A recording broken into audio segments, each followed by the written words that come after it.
Today's episode is going to be about anaerobic cell respiration. Primarily, our focus is going to be on ethanol and lactic acid fermentation, so stick around.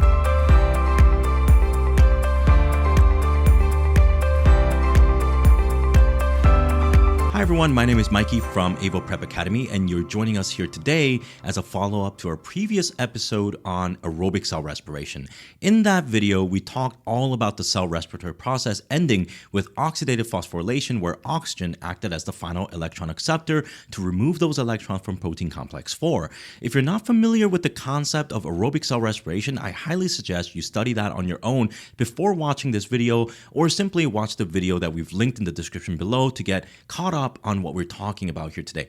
Because the focus of my video today is not going to be necessarily on just explaining what happens in fermentation, but rather why fermentation is necessary. Because in some ways in biology, why something happens is more important than simply memorizing what happens. So hopefully by the end of this video, you'll have a good comprehensive understanding of the necessity of fermentation in many organisms that we're going to discuss today. So let's begin with why oxygen is so important in the oxidative phosphorylation process. And in order to do this, we're going to sort of work backwards from what we've learned in the last video. So at the end of electron transport chain, protein complex 4 receives relatively low energy electrons as a result of those electrons having pumped protons to the intermembrane space to make ATP. Now these electrons must be relieved from that protein complex 4 by using oxygen as the acceptor of those electrons, combining with protons to make water. Because if you don't have these oxygen molecules, then what could happen is that protein complex 4 will simply become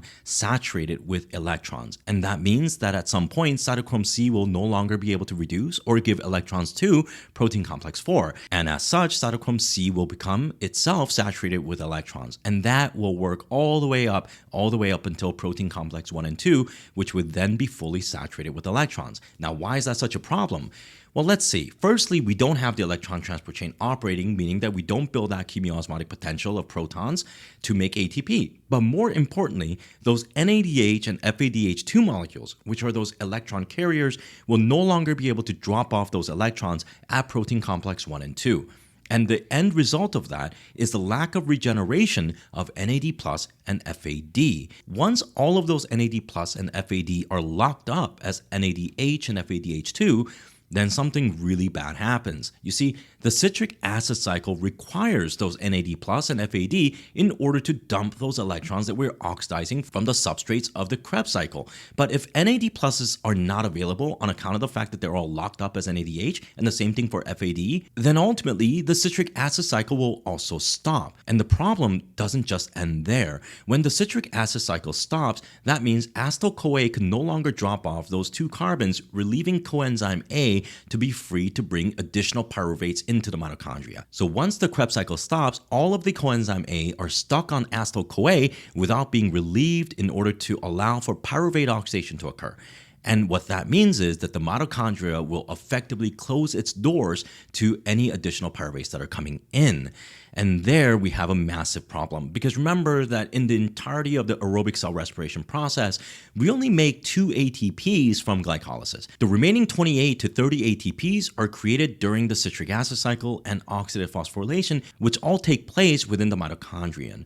So with the mitochondrion closed, then the cell will have a substantial decrease in the amount of energy produced, and that is much of what the problem is when oxygen is absent in the cell. But wait a minute. Glycolysis still does make 2 ATPs. So is it possible that we can simply rely on glycolysis to get enough energy to at least sustain while we wait for oxygen?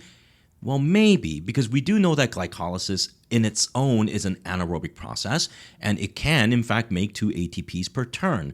But there is yet one more problem, because during glycolytic events, we still have the ripping of those electrons that are placed into NAD+, forming NADH. And these are NADH molecules that still rely on protein complex 1 in order for NADH to be regenerated as NAD+.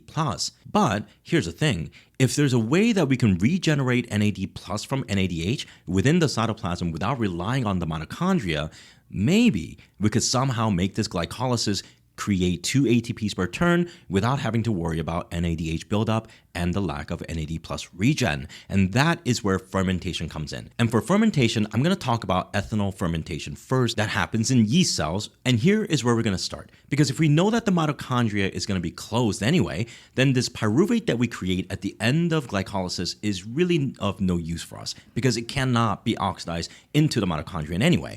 So the rationale behind fermentation here then is that maybe by converting this pyruvate into subsequent substrates, then we could dump those electrons that we have in NADH back into something that the pyruvate can transform into. And in yeast fermentation, the very first thing that happens is that pyruvates are turned into what we call acetaldehyde. And during this process, carbon dioxide is produced as well.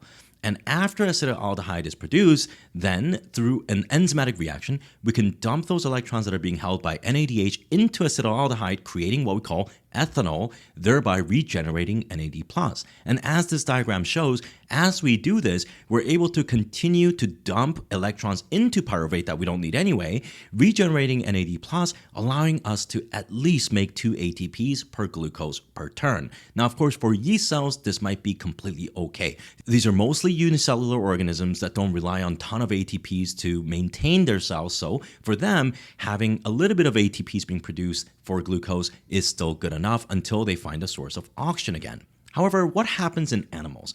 Well, in the animal cell, it's actually a little bit simpler. Once again, we start with this pyruvate, and instead of turning it into acetaldehyde, we simply dump those electrons from NADH into pyruvate directly, turning it into something called lactate or lactic acid. And this should allow for those NAD+ to be regenerated. But the main difference here is that animals generally require a lot more energy than yeast cells do. So while the lactic acid fermentation can get animal cells through certain moments of absence of oxygen, it's not going to be a long-term solution because we're talking about a 1 to 16 or 1 to 15-fold difference in the amount of energy being produced for glucose. However, as I mentioned before, this is going to help us out in a pinch, especially when you're working out really hard and some of your muscle cells are not getting the oxygen they need at any given moment. At least fermentation can help us retain the amount of ATPs required for continued action.